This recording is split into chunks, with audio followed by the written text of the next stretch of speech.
Look, I made that video the other day about the Big Ten, and I stand by everything I said. I saw a lot of you guys' comments in that video, but I stand by what I said. Now, I mean, yeah, some football is better than no football. I agree with that.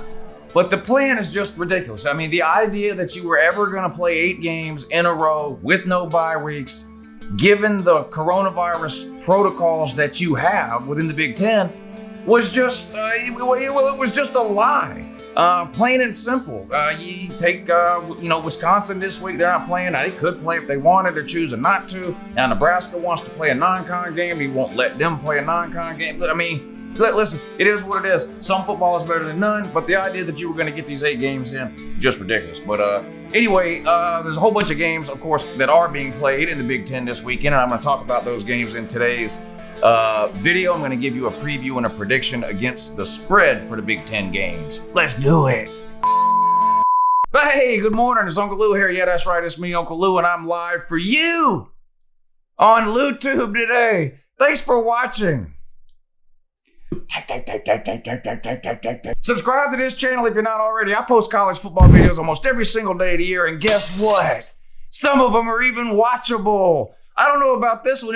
Sometimes it depends how good the games are, right? If the games are no good, there's no point in watching. We'll find out. I'll let you know what the games are here in a second. In fact, I'll just put them up on the screen here in a second. But shout out to Bet Now, though. I've been working with them for 2 or 3 years here on the channel on these preview and prediction videos. They've treated me well. If you guys want to make some money betting on these college football games this year, check out www.betnow.eu. Easy to get money in and out. Make yourself some money betting on these games. When you get signed up, use the promo code Uncle Lou. That's one word, all lowercase letters, Uncle Lou, and they'll give you a bonus on whatever you deposit.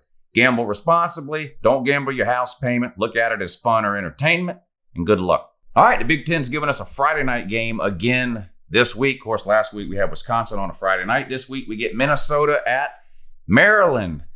Both teams lost last week. Minnesota lost to Michigan. Maryland got absolutely destroyed by Northwestern. A surprising outcome to me. Not necessarily that Maryland lost, but that they just got absolutely blown out. And the bad news for Maryland, the quarterback did not look good. No, turns out Pineapple Jr., not Pineapple. That's right. Not as good as Tua. He really struggled, did not play well. Minnesota played, I thought, okay. Michigan's a really good team. I think we found that out. Now, how good is really good? We're going to have to wait for Michigan to play a few more games to figure that out. But clearly, they had a pretty good quarterback, gave Minnesota fits. I still think Minnesota's a pretty good team. They have a ton of starters back from last year's team that, of course, won 11 games there for the first time since, I think, the 30s. I like P.J. Fleck. He's a good head coach. They do have to go on the road, play Maryland. I just tell you right up, I don't see any way Maryland wins this game. Nothing I saw last week tells me Maryland is beating Minnesota. Now, 19.5-point road favorite, that's a lot. People who gamble a lot have a philosophy that they refer to it, that they use called PTHD, Primetime Home Dog, Primetime Home Underdog. And basically the philosophy is, if there's ever a game on TV in prime time, you should bet on the underdog if it's the home team. Maryland's the home team. They're the underdog. I'm going to go with that. I do think Minnesota will win this game. I think this is a case of Maryland not being as bad as they looked last week. Surely they'll improve a little bit from week 1 to week 2. Minnesota, on the other hand, you could say the same thing about them. They're going to improve too, and they're probably mad after that loss to Michigan. I'm going to play the PTHD, though. Give me Maryland and the 19.5 points. All right, now moving on to the Saturday games. Up first, 12 o'clock on Fox. Michigan State at Michigan. Big in-state rivalry game. Whee! People are lined up already just to watch this game on TV, and they're literally lining up in their living room. Forget going to the game, COVID and that. Michigan's a 24.5-point home favorite in this one. Michigan State looked absolutely terrible. Absolutely terrible last week. Lost to Rutgers. Rutgers! Shout out to Greg Schiano, though. Tennessee didn't need you. They got Jerome Pruitt, can't beat Kentucky or Georgia State.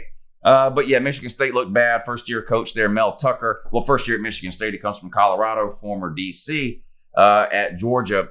He hasn't looked good as a head coach. Didn't look good at Colorado, which made it kind of head-scratching that he got the Michigan State job, but several people turned that job down, and Mel Tucker ended up getting it. He was an assistant there many moons ago under Nick Saban, so it's kind of a coming home type thing. I was impressed with what I saw from Michigan this past weekend. I think their quarterback is he one of the best 5 quarterbacks in America? No, I'm not trying to say that, but he's clearly more exciting and dynamic and can make more plays than any quarterback Michigan has had probably the entire time Jim Harbaugh has been there. And I think, again, this is a case where he'll likely get better as the season goes along. He's a first-year starter.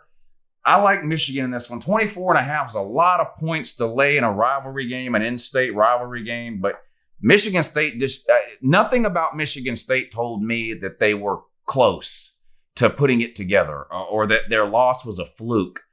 They looked really bad. Michigan looked really good. Well, what did Maya Angelou say? If somebody shows you who they are, believe them. I believe it. Give me Michigan, lay to 24.5. All right, also at 12 o'clock, this one's on the Big Ten Network, Purdue at Illinois. Purdue is a 7.5-point road favorite, and this game pisses me off for a couple of different reasons. I like Purdue. More importantly, I like Rondale Moore. Okay, last week, Purdue did not have their head coach or Rondale Moore, had to go on the road to Iowa as an underdog, and they got the win. Great win, impressive win. Illinois is Illinois. They got ran over by Wisconsin. My first reaction when I looked at this game, Purdue's going to do basically to Illinois what Wisconsin did. And they still might. But here's the thing, and this goes beyond Purdue. This idea in college football that literally everything is some sort of classified government secret. Rondale Moore didn't play last week. No reason, explanation, excuse, nothing given as to why. Now here we are heading into the next game, and guess what? Rondale Moore not playing again. No reason, no explanation. They're not telling us if it's an injury. They're not telling us if he's got coronavirus. They're not telling us if he got ran over by a mailman. They're not telling us anything. He's deciding to opt out. Nothing. It's just he's not playing. Deal with it. This is your best player. You're playing Illinois. Who are you trying to keep a secret from here? This is just completely ridiculous. Now, the offseason or something, and you have a quarterback competition. Maybe you know who the quarterback's going to be, but you don't want to announce it. Oh, okay, I get that. Great. Amazing. Why is it a big government secret about Rondale Moore? And you know what this does? It sparks all these wild rumors. There's a rumor involving Rondale Moore that he was out at a Logan's Roadhouse restaurant or something and slipped on a banana peel and twisted his ankle or whatever the hell. There's something to do with a Logan's and getting hurt there. Anyway, come out. Tell us what the deal is with Rondale Moore. Why isn't he playing? Is it an injury thing where he'll be back next week? Has he decided to opt out? I mean, he did opt out after all months ago before then changing his mind and deciding to opt back in. And why are you going on and on about Rondale Moore? Rondale Moore is an amazing player. He's an exciting player. And I say this all the time. As a college football fan, yes, Georgia is my favorite team. But as a college football fan, I love watching exciting players play college football. And Rondale Moore is on that list. And it just makes no sense. It's not a government secret. Let us know what the deal is with Rondale Moore. Till you do, give me Illinois and the 7.5 points.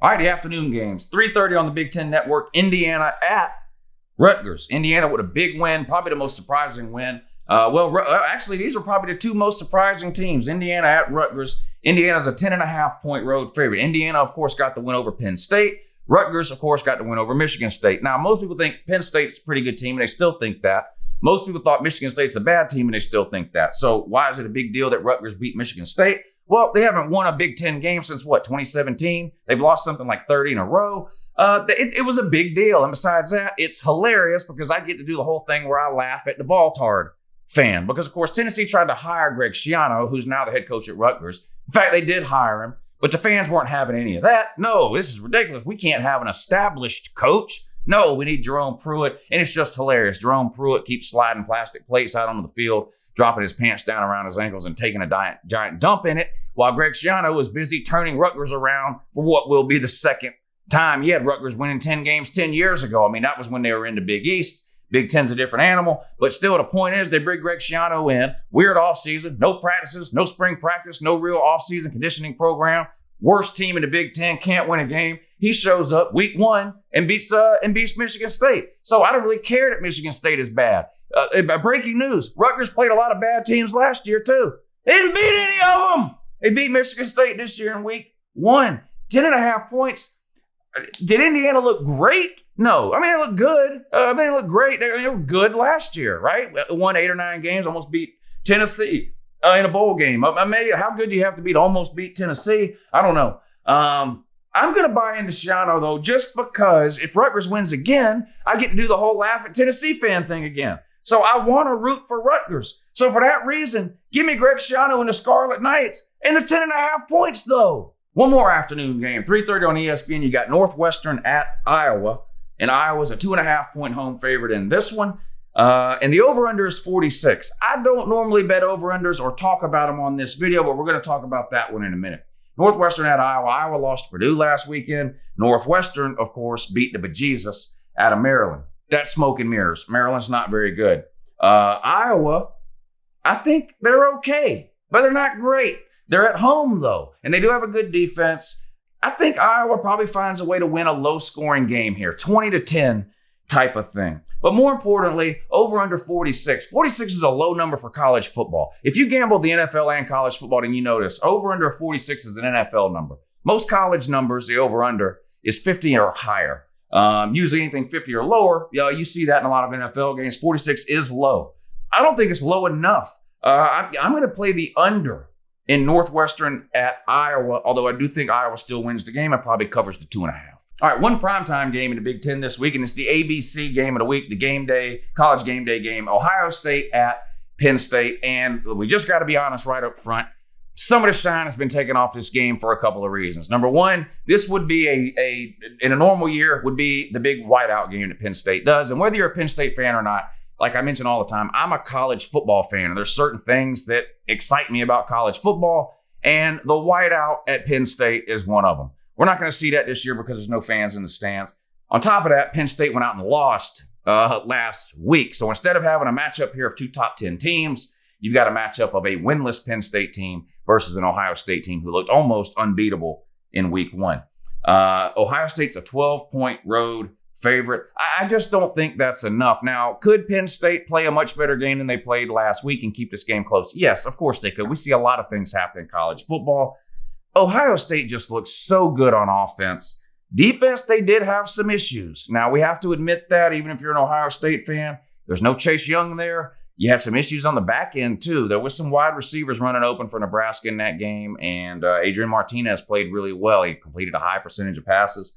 The problem if you're Penn State is your quarterback did not play well last week, at least not throwing the ball.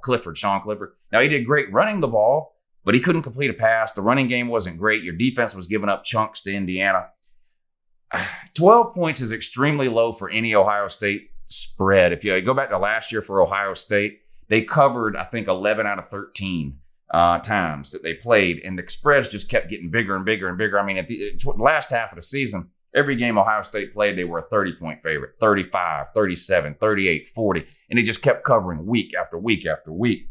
They covered last week. I think they can do it again. Give me the suck nuts, lay to 12 points. All right, there you go. There's your rundown for the Big Ten, Week 9 of the 2020 college football season. Don't forget to let me know down below which games is it you think I might have got wrong in these picks, and are you actually betting on any of these games? Let me know. Hope you guys enjoyed the video. Have a good morning.